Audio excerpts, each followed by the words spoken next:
자, 오늘 말씀은 제목이 그가 내 안에 내가 그 안에라는 제목입니다. 자, 여러분 이제 범죄와의 전쟁이라는 영화가 있습니다. 잘 모르시죠? 저도 안 봐서 몰라요. 이제 범죄와의 전쟁이라는 영화인데 여기 보면 이런 대사가 아주 유행을 했습니다. 경찰서에 잡혀온 이제 최민식 씨가 수갑을 차면서 경찰들한테 막 큰 소리 치면서 하는 얘기가 있어요. 뭐라고 했냐면, 야, 내가 너그 서장하고 밥도 먹고 사우나도 하고 다 했어 하면서 큰 소리 치는 대사가 있어요. 왜 그럴까요? 왜 경찰서에 붙잡혀가지고 서장하고 내가 밥도 먹었다, 사우나도 했다, 뭐 할 거 다 했다 이렇게 얘기할까요? 예, 서장하고 친하다는 거. 그러니까 나 함부로 건들지 말아라. 그런 얘기 아닙니까? 자, 우리가 살아가면서 누구에게 속해 있느냐 하는 것은 중요한 일이죠. 특히 우리 직장 생활을 하는 사람들한테는 나는 누구누구 밑에 있는 사람입니다. 누구누구 라인에 있습니다. 나는 누구누구의 사람입니다. 이러면 그 사람이 누구누구 그 사람이 힘이 있고 권력이 있고 만약 실세라고 한다면 그 밑에 있는 사람들은 안전하게 보호를 받을 수가 있습니다. 다른 사람들이 함부로 할 수 없습니다. 저와 여러분들은 예수님께 속해 있는 사람이라는 사실을 잊지 마시기 바랍니다. 예수님께 속해 있다는 것은 이것만으로도 여러분 엄청난 혜택을 받고 있는 거예요. 나 누구누구 밑에 있습니다. 나 누구 라인에 있습니다. 이거보다 훨씬 더 어떤 강한 힘이 있다는 것을 우리는 잊지 않아야 됩니다. 이 바울이 자신이 하나님께 예수님께 속해 있다는 사실을 언제나 자랑하고 또 이것을 내세웠고 드러냈습니다.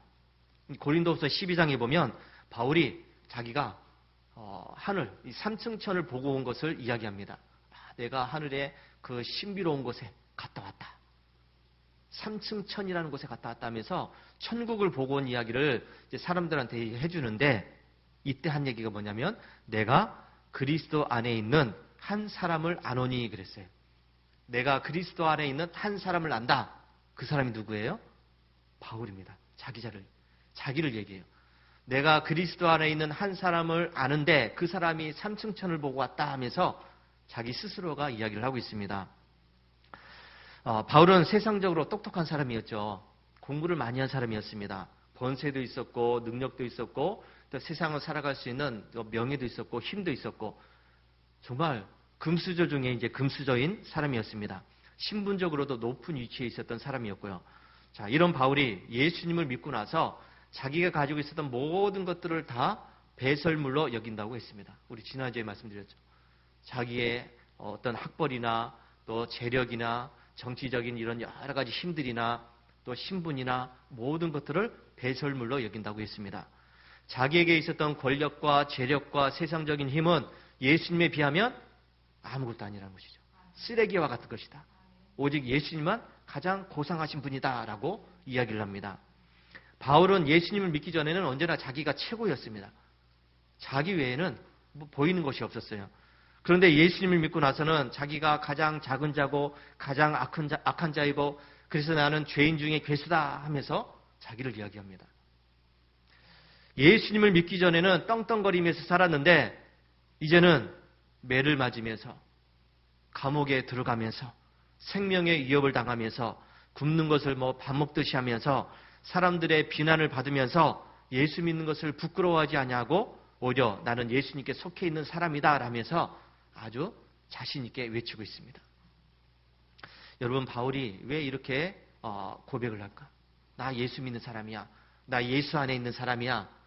예수 안에 거하는 사람이야 라고 이렇게 자신 있게 얘기를 할까? 예수 안에 있다는 얘기가 과연 무슨 의미일까 하는 것을 살펴보려고 합니다. 오늘 우리가 읽은 이제 요한복음 15장 말씀에서 예수님은 자기 자신을 뭐라고 했습니까? 나는 참 포도나무다 했습니다. 참 포도나무. 그래서 내게 붙어 있어야 열매를 맺는다. 내 안에 거하라. 나도 너희 안에 거하리라. 그가 내 안에 내가 그 안에 거하면 열매를 많이 맺는다. 나를 떠나서는 너희가 아무것도 할 수 없다 하는 사실을 예수님은 말씀합니다. 여러분, 우리가 예수님 안에 거하는 것, 이것은 공간적인 개념이 아니에요. 자, 이 핸드폰이 내 주머니에 있다. 주머니에 있다. 또 이런 의자들이 이런 집 안에 있다. 어디 사무실 안에 있다. 이거는 다 공간적인 개념이에요. 위치를 얘기해요. 핸드폰이 어디에 있다. 의자가 어디에 있다. 책상이 어디에 있다. 위치를 얘기해요. 자, 그런데 예수님 안에 있다. 우리가 예수님 안에 있다. 이것은 예수님과 우리 사이가 관계를 맺고 있다는 것을 이야기합니다. 자, 무슨 관계일까요? 예수님과 우리가 무슨 관계를 맺고 있다? 예수님은 포도나무다. 우리는 가지다. 이렇게 이야기했습니다. 포도나무와 가지는 서로 떨어질래야 떨어질 수 없는 관계다. 하나가 되어야 한다. 예수님과 우리는 떨어질 수 없는 관계임을 말씀을 합니다. 떨어져서는 안 된다 하는 것이죠. 그럼 왜 우리가 이 포도나무이신 예수님께 꼭 붙어 있어야 하는가? 예수님 안에 있어야 되는가? 여러분, 가지가 포도나무에 붙어 있지 않으면 그 가지는 이미 죽은 가지입니다. 생명이 없어요. 시간이 지나면 말라서 아무런 쓸모가 없죠. 그러나 포도나무에 붙어 있는 가지는 생명이 있습니다. 살아있다는 얘기죠. 포도나무로부터 영양분을 공급받기 때문에 열매를 맺을 수가 있는 겁니다. 자, 그러면 포도나무에 붙어 있는 가지가 맺어야 할 열매는 무엇인가? 예수님 안에 있는 우리가 맺어야 될 열매는 무엇인가 하는 것이죠. 포도나무에 붙어 있는 가지는 당연히 포도 열매를 맺겠죠. 감나무에 붙어 있는 가지는 감을 맺겠죠. 이게 당연한 일입니다. 우리는 예수님께 붙어 있다고 했으니까 그럼 예수님께 붙어 있는 우리는 어떤 열매를 맺어야 되는가? 많은 열매들을 성경은 이야기를 하고 있지만은 에베소서 1장에 보면 이런 내용이 있습니다. 하나님 곧 우리 주 예수 그리스도의 아버지께서 그리스도 안에서 하늘에 속한 모든 신령한 복을 우리에게 주셨다.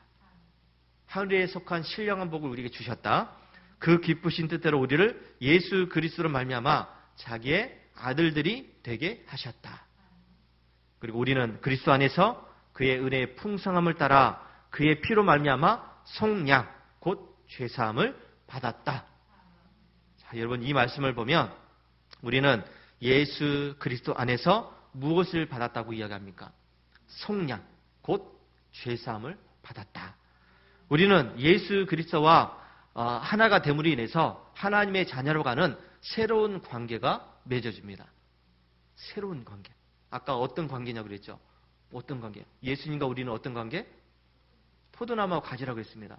그러면 우리는 예수님을 통해서 하나님과 우리는 하나님의 자녀라고 하는 새로운 관계가 맺어졌습니다.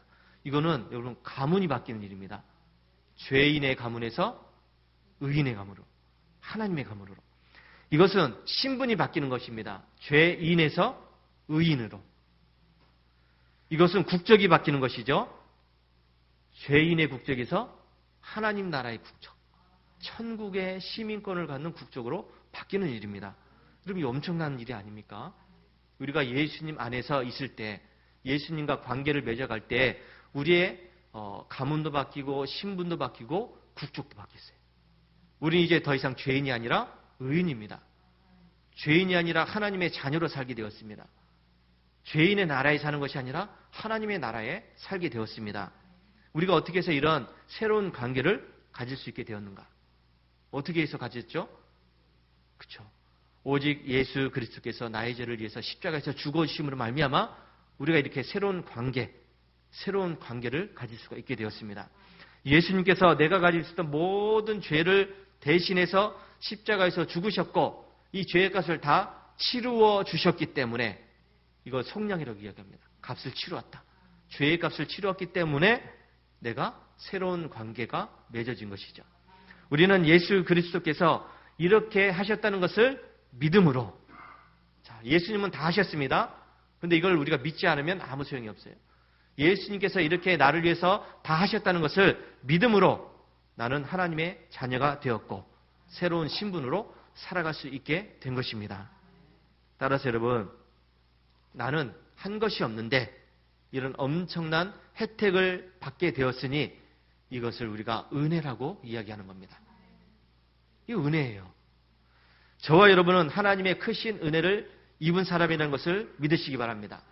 저와 여러분은 예수 그리스도의 엄청난 은혜를 입었다는 사실을 믿으시기 바랍니다. 저와 여러분은 성령님의 놀라운 은혜를 입었다는 사실을 믿으시기 바랍니다. 이 분명히 믿어야 될 문제예요. 믿지 않으면 이 은혜는 없는 겁니다. 내가 잘해서가 아니라, 내가 열심히 해서가 아니라, 내가 엄청난 노력을 해서가 아니라 오직 성부, 성자, 성령 하나님의 은혜를 통해서 하나님의 자녀가 되었고, 그러니까 우리가 여기에 대해서 감사하지 않을 수가 없는 것이죠. 은혜를 입었으니까 감사할 수밖에 없습니다. 여러분, 원수는 물에 새기고 은혜는 돌에 새겨라 하는 얘기가 있어요. 들어보셨나요? 원수는 어디에 새겨라? 물에. 은혜는 돌에 새겨라. 원수는 빨리 잊으라는 것이죠. 물이 흘러가듯이 원수는 빨리 잊고 은혜는 돌에 새겼으니까 잊지 말라는 겁니다. 자, 어떤 두 친구가 아주 친한 친구예요. 사막으로 여행을 따랐습니다. 두 친구가 뭐 사이가 좋으니까 뭐 네 거 내 거 할 것 없이 서로 이렇게 나누면서 아주 기분 좋게 출발을 했습니다. 하지만 두 친구가 가다 보니까 서로 의견이 안 맞아요. 말다툼을 합니다. 한 친구가 화가 나서 다른 친구의 뺨을 때렸어요. 후지가 갈겼습니다. 그리고 이 뺨을 맞은 한 친구가 눈물을 머금면서 모래 위에다가 글자를 적었습니다. 오늘 나의 가장 친한 친구가 나의 뺨을 때렸다. 적었어요. 그리고 이 두 친구가 말없이 그 사막을 계속 가고 있습니다. 그리고 이제 오아시스, 그늘 있는 곳이 나왔습니다. 거기서 물도 마시고 쉬었다 가려고 이제 두 친구가 이제 거기에 쉬고 있습니다. 근데 이 뺨을 맞은 친구가 물을 먹기 위해서 왔다 갔다 하다가 그 오아시스 옆에 있는 늪에 빠지고 말았어요. 이 친구가 막 살려달라고 발버둥 치면서 소리쳤더니 뺨을 때렸던 친구가 달려와서 그를 건져줬습니다. 늪에서 빠져나온 친구가 이번에는 돌에다가 글자를 적었습니다. 오늘 나의 가장 친한 친구가 나의 생명을 구해주었다. 친구의 뺨을 때렸고 또 친구를 구해준 그 친구가 물었습니다. 아니 왜 내가 뺨을 때렸을 때는 모래 위에다 적었고 내가 너를 구해줬을 때는 돌에다 적었느냐 물었더니 이 친구가 이렇게 대답을 합니다. 누군가가 우리를 괴롭혔을 때 그것은 모래 위에다 적어야 돼. 왜냐하면 그래 용서의 바람이 불었을 때 지워버릴 수가 있으니까. 그리고 누군가가 우리에게 좋은 일을 했을 때는 그 사실을 돌에 적어야 된다. 왜냐하면 그래도 바람이 불어도 지워지지 않으니까. 저와 여러분들이 입은 이 하나님의 은혜는 돌에 새겨야 됩니다. 모래에다 새기고 물에다 새겨서 그냥 시간 지나면 잊어버리고 없어지는 것이 아니라 반드시 돌에 새겨야 돼요. 그래서 이 은혜는 여러분 갚는 것이 아니라 잊지 않는 겁니다. 다시 은혜는 갚는 것이 아니라 잊지 않는 것이다. 여러분 하나님의 은혜는 우리가 갚으려고 아무리 애를 써도 갚을 수가 없어요. 어떻게 갚습니까? 하나님께 엄청난 것을 드려도 그 은혜는 갚을 수가 없습니다. 그래서 우리가 오늘 부른 찬송가 있지 않습니까? 그 끝인 하나님의 사랑 말로 다 형용 못하네. 하늘을 두루마리 삼고 바다를 먹물 삼아도 하나는 하나님의 사랑을 다 기록할 수 없다. 하나님의 사랑은 측량할 수가 없다. 여러분 이렇게 우리가 찬송을 했습니다. 그 한없는 하나님의 사랑을 우리가 어떻게 다 갚습니까? 내가 아무리 노력을 해도 갚을 수는 없어요. 힘을 다해도 갚을 수 없습니다.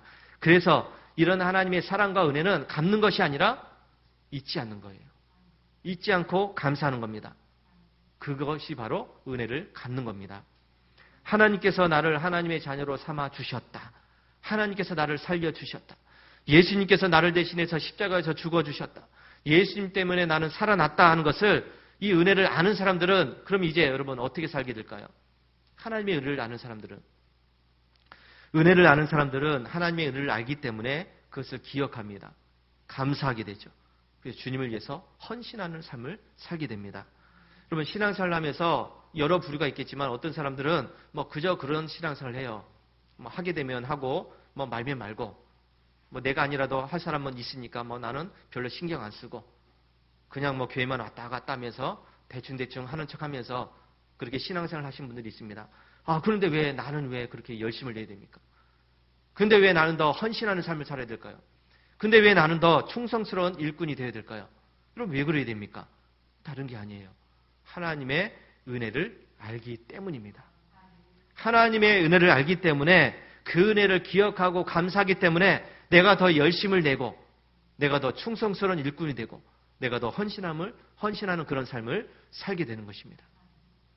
여러분, 이 신앙생활은 은혜를 알기 때문에 열심을 내는 거예요.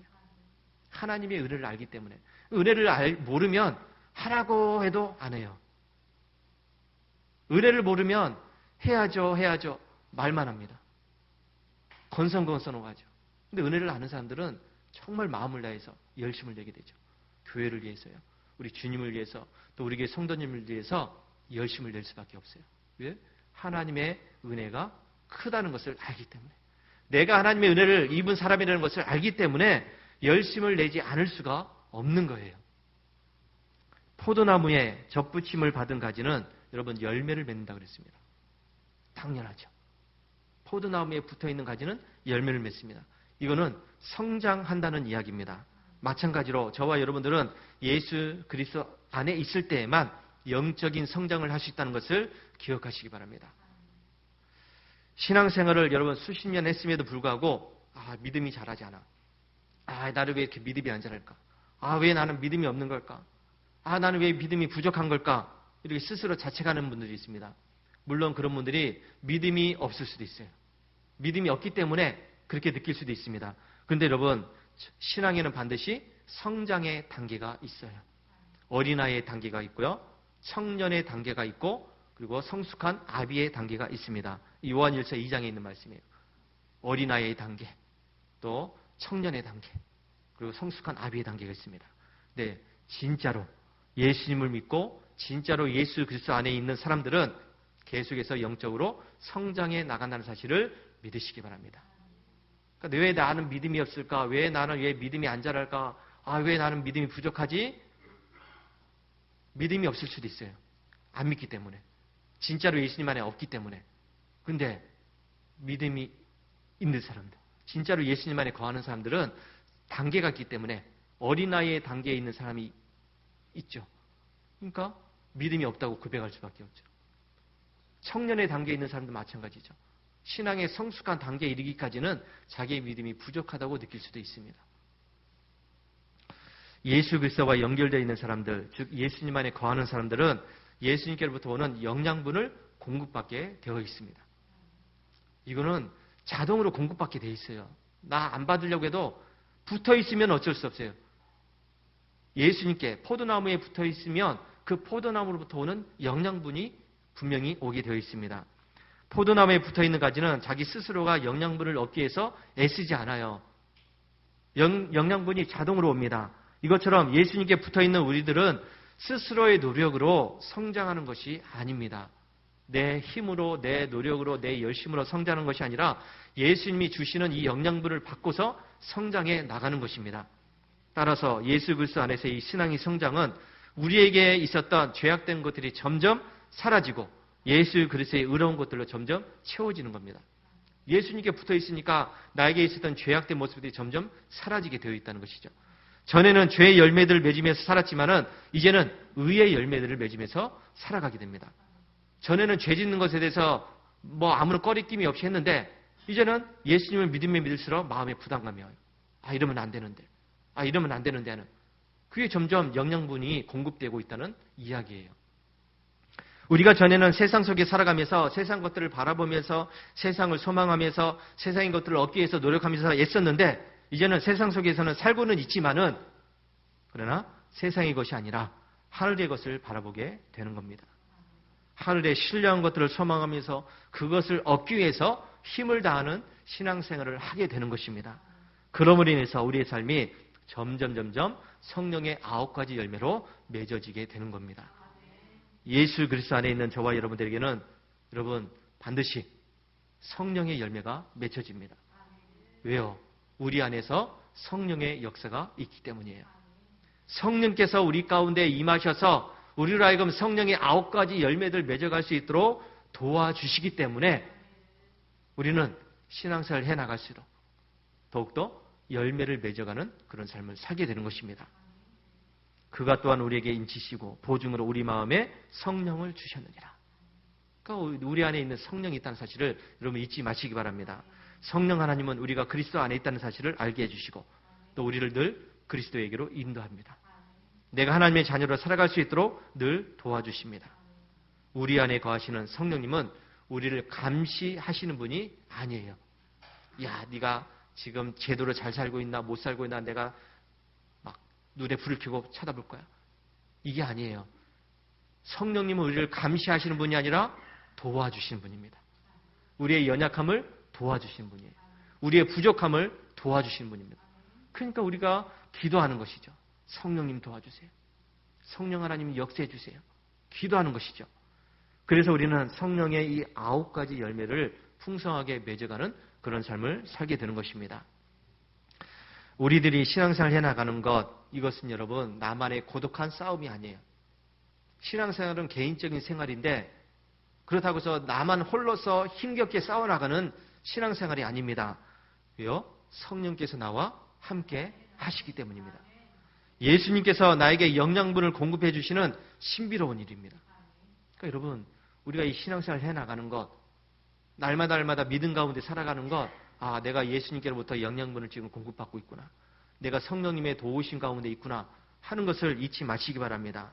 우리는 이런 엄청난 은혜 속에 있다는 사실을 기억하시기 바랍니다. 예수 그리스도 안에서 우리는 세상을 이기며 승리하며 살아갈 수 있는 사람이라는 것을 잊지 마시기 바랍니다. 나를 도우시는 성령님을 의지하면서 이 아름다운 열매들을 맺어갈 수 있게 되길 바랍니다. 자, 여러분, 그가 내 안에, 내가 그 안에.